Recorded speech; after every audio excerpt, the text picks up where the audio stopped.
Guys, Miss Phelan here. It is Cinco de Mayo, and for those of you who don't know what Cinco de Mayo is, it's not just a day when we go out and have Tex-Mex and go to restaurants and eat tacos and chips and salsa and guacamole. It's actually a very important day in Mexican history. In 1862, French forces were trying to take over Mexico, and the Mexican army, the small Mexican army that was there, actually battled them at the Battle at Puebla in 1862 on May 5th, and they defeated the French forces. So the really what it's all about is Mexican government and the Mexican army being able to stand up for their land and keep it from getting taken away from someone who it didn't belong to. So when you're eating your food today and I want you to think about that. Think about how the Mexican army was strong, and even though they were small, they were tough, and they stood up for themselves and for the land that belonged to them, so the French couldn't come and take it from them. Little history there, but if anyone asks, now you know why. It's an important Mexican holiday, and it's just kind of transferred over into America. So while you celebrate it, just think of how important it is to the people of Mexico and not just a time to eat really good food.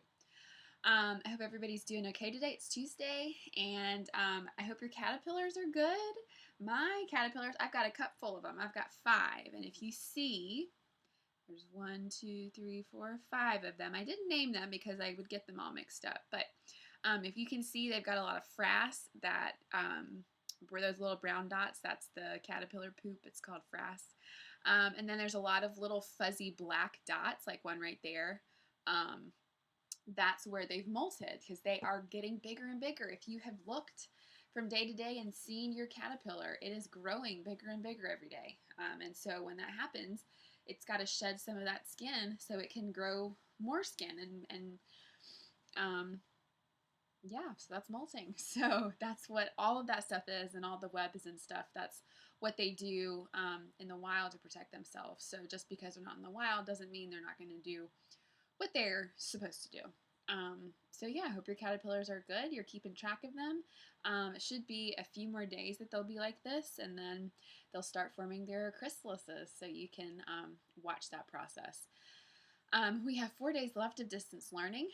And I'm going to go ahead, since I had a long beginning, I'm going to go ahead and pull up our book reading for today.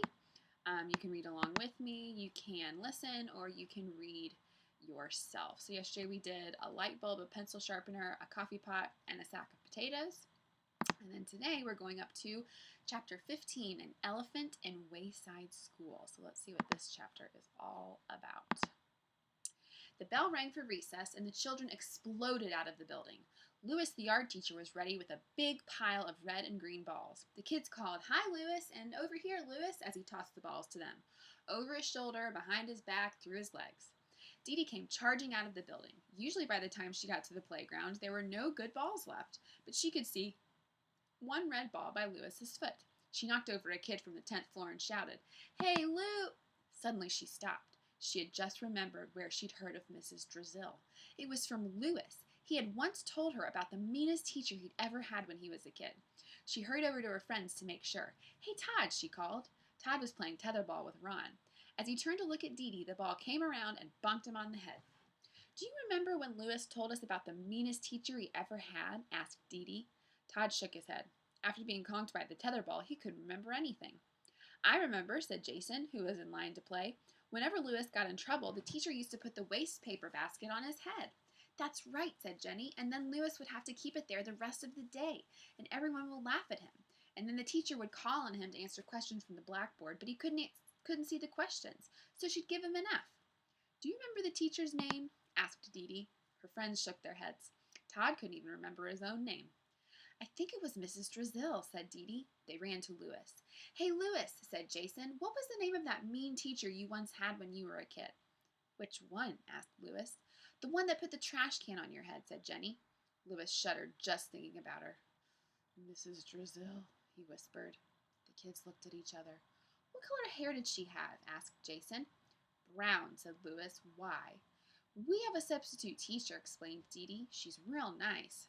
"Good," said Louis. "Her name is Mrs. Drazil," said Deedee. Whoa, I'm getting out of here, said Louis. He started to run, but the kids grabbed him. It's okay, said Jenny. It can't be the same teacher. Our teacher is nice. And her hair isn't brown, said Jason. It's white. Louis relaxed a little bit. You want to come up and meet her? Asked Deedee. No way, said Louis. Oh, you're so silly, Louis. She's not the same teacher, and besides, you're a teacher now, too. Oh, yeah, I forgot, said Louis. Come on, Louis, said Deedee. She held his hand and led him up the stairs. They entered the classroom. Mrs. Drazil was putting some of the children's work on the bulletin board. Mrs. Drazil, said Deedee, we brought our guard teacher up to meet you. It's very nice to meet you, said Mrs. Drazil as she pinned up Joe's arithmetic test. Exercise is so important for young minds and bodies. She turned around. Louis's face paled. Well, it was nice to meet you, he said very quickly. I've got to go. Bye. Stay right where you are, Louis, ordered Mrs. Drazil. He froze. Mrs. Drazil walked slowly to her desk. She picked up the old blue notebook. The notebook, whispered Louis. Mrs. Drazil opened it and flipped through the pages. Here we are, she said. She removed a piece of paper and handed it to Louis. Is this your homework? She asked. Louis looked at it. You were supposed to copy it over, weren't you? Asked Mrs. Drazil. That was over 15 years ago, said Louis. I don't remember. I do, said Mrs. Drazil. Oh, now I remember, said Louis. I was going to copy it over, but then my pencil point broke. So I went to sharpen it, but the pencil sharpener fell on my foot, so I said I had to go to the hospital. I don't want any of your famous excuses, Louis, said Mrs. Drazil. I just want the homework. You may share Deedee's desk. Louis sat next to Deedee. And remember, Louis, said Mrs. Drazil, I know your tricks. Deedee watched Louis struggle with his homework. Sorry, Louis, she said. Don't be sorry, said Mrs. Drazil. It's for his own good, and I expect neatness, Louis, or else you'll have to do it again. He frowned. Mrs. Drazil stood over him and watched him work. Your fingernails are filthy, she said. I'm the yard teacher, Louis tried to explain. I spend a lot of time outside in the grass and dirt and stuff. I don't want excuses, said Mrs. Drazil. I want clean fingernails. And while you're at it, shave off that mustache. It looks like a hairy caterpillar crawling across your face. Not my mustache, said Louis. Unless you want me to rip it off for you, said Mrs. Drazil. Deedee felt terrible. I can't believe Mrs. Drazil still remembers you after all this time, she said. An elephant never forgets, muttered Louis. I heard that, said Mrs. Drazil. She put the waste paper basket on Louis's head. So it is the old teacher that Louis had, Mrs. Drazil.